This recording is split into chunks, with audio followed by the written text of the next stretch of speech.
When Jacob Elordi was cast as Heathcliff, immediately accusations of whitewashing added to the fury that is already surrounding Emerald Fennell's 2026 adaptation of Wuthering Heights. Curiously, this fury is typically reserved for modern day artists adapting the story, and very rarely for the long dead Emily Bronte herself, who employed some pretty racist tropes about Roma and Moorish people. But it's also more complicated than that, because potentially including tropes that the characters themselves carry and would harbor towards another character doesn't necessarily mean we understand the mind of Emily Bronte herself or what she would have wanted for every single adaptation of this book. And as some of you have pointed out, we never actually know the true heritage and parentage of Heathcliff in the first place. It always remains a mystery. What should also be noted is that this is not manufactured outrage, right? In that casting a Basque Australian actor to play alongside a 34-year-old Margot Robbie's Catherine Earnshaw, it is rooted in the fact that these are real changes that are absolutely deviating from the book. These are real artistic changes that Carmel Cochran, the casting director, is unapologetically standing behind. Jacob Elordi in the trailer clearly reads as a white man, and that's because he is. So we have a white Heathcliff. What does that mean to you? Well, you get a front row seat to a 200-year-old conversation that we are having still with a brilliant writer named Emily. This is us getting to engage and discuss the texts that have shaped and changed our lives. So let's look a little bit at the context and then how that's being thrown out for 2026. So Wuthering Heights is this 1847 smash hit from Emily Bronte of the Bronte sisters' fame that stalks around this cruelty and revenge that plays out for a while between these two families. The source of most of this hatred is from our anti-hero Heathcliff. He is a young foster boy adopted by the Earnshaw family who is described very clearly as the other. At the time, the Romani people group, they were particularly marginalized by this society, and they were known as quote-unquote gypsies, and that is how Heathcliff is referred to at times. He's described as dark as if he came from the devil.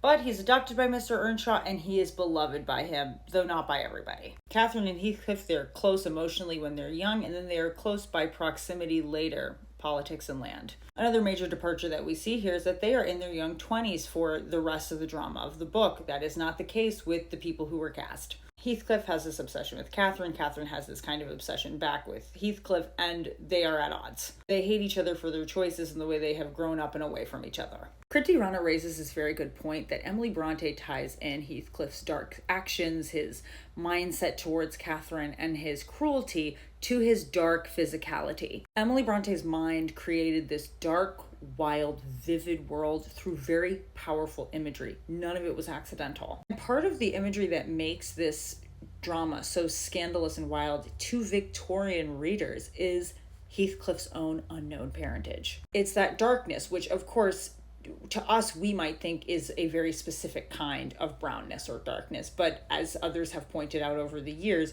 what would have been considered dark or brown to these people, there's a range here. Back in the day, who you were and your sense of character was absolutely tied into your lineage and your parents. And all that's linked to land, power, propriety. So long before Heathcliff does anything, we already have drama because this white landed gentry family is bringing in this dark boy with unknown history. Characters themselves have their own theories and suspicions about him, which is natural to what would have probably happened during the day. It's a question we have to ask, which is how out of pocket can we actually say Emily Bronte was for creating realistic characters who looked at him and had their own prejudices? What we get to ask is how much of this is the characters and their prejudices, or how much of this is Emily Bronte coding this character as someone who is lowly and other because of his potential connection to the Romani people, or the fact that he might be Moorish, and that connects him to a culture that had a strong Islamic background that was considered other and unchristian.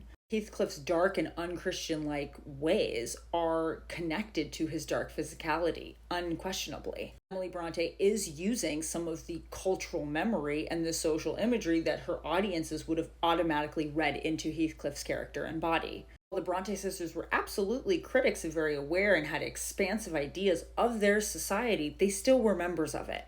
Heathcliff's murky background cannot be untied from his moral wretchedness that is presented to us. And there's subtext here because this guy is bringing trouble and drama to two white, Christian, good, respectable families. Tiny bit of spoiler territory here. Heathcliff grows up, marries one of the Linton sisters, Isabella, is terrible to her, has a son, and both he and his son die, leaving the Lintons and the Earnshaws pretty much free of his entire troubled existence. His dark and troubled lineage, it ends, both physically and morally. Aside from losing out emotionally with all that trauma, the Lintons and the Earnshaw, they still have their lineage and their land. This dark foster son who brought hell to them is no longer. We are left with this picture of the next generation free to love each other and move on. So many of you are right. This story's scandal, it depends on Heathcliff's non-whiteness. It depends on that ambiguity. Emily Bronte was expecting her readers to have some kind of working knowledge or awareness of how the Roma people and Moorish people were treated and believed,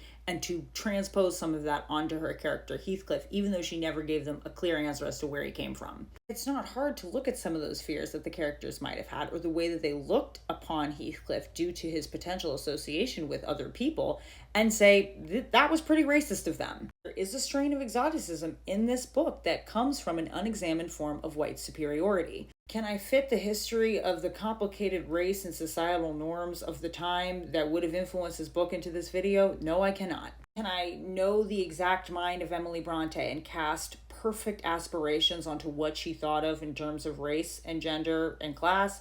No. I can surmise that she was human. She was a person who did choose to use a racial aspect of society to make this character come to life. Emily Bronte clearly had an awareness of how someone's race or ethnic background or lack of knowledge of their ethnic background could change how they moved about in society, and she wrote about it. The original Wuthering Heights, while excellent, while famous, while still causing conversations today, it's not a wholly pure scripture that no adaptation can ever stray from. The original book and all the adaptations that followed it, they're all art. Different pieces of art that reflect the moods and ideas that concern the people playing with them. This casting director, who is a woman of color, decided not to cast a person of color. Emerald Fennell chose to work with Jacob Elordi, who she has worked with in the past. This creative team is choosing to tell their story through different means than the ones Emily chose. We like to think that there's this modern fetishization of black and brown and dark men for white women, but that is actually a very old, even Victorian and beyond English European thing. Fetishizing these men as brutish and animalistic and strong, it's an old tradition. Maybe they didn't want to include that in this adaptation. I look forward to a future where maybe a black female director decides to look at that idea straight on in her adaptation and comment on that. Just because this adaptation decided not to tackle that reality or question or aspect of it doesn't mean that the story now doesn't have anything else to tell us, or that the adaptation has nothing else to work off of. Heathcliff's race is not the only thing holding up that story. In all art, we are always picking up and putting down various things. There is no adaptation of Wuthering Heights that has ever existed that has not had a creative team sift through the various ideas and decide to use some of them or downplay other ones. What's important is that we never confuse an adaptation as having to be a one-to-one. We can't judge either pieces of art solely by each other. Of course, we can have a much more rounded discussion of where this film falters and where it soars when we see the whole film, when someone like me finishes reading Dr. Juliet Barker's complete history of the Bronte sisters. And still, I would like to know what you think. How much do you think Heathcliff's racialized identity has to do with the story? What does an adaptation owe an audience to you? I guess I need to make this clear. I have not interviewed the production team. I have not interviewed casting. I have never spoken to Emerald Fennell. So nothing I say here is a full-throated defense of a film I have not seen. I have thoughts and questions about what might be motivating an adaptation, and I'm interested in hearing what you think as well. You know what? It's great and fun to see people this passionate about a 200-year-old novel. Thank you for being here, and we will all have to bear with each other as we wait for February.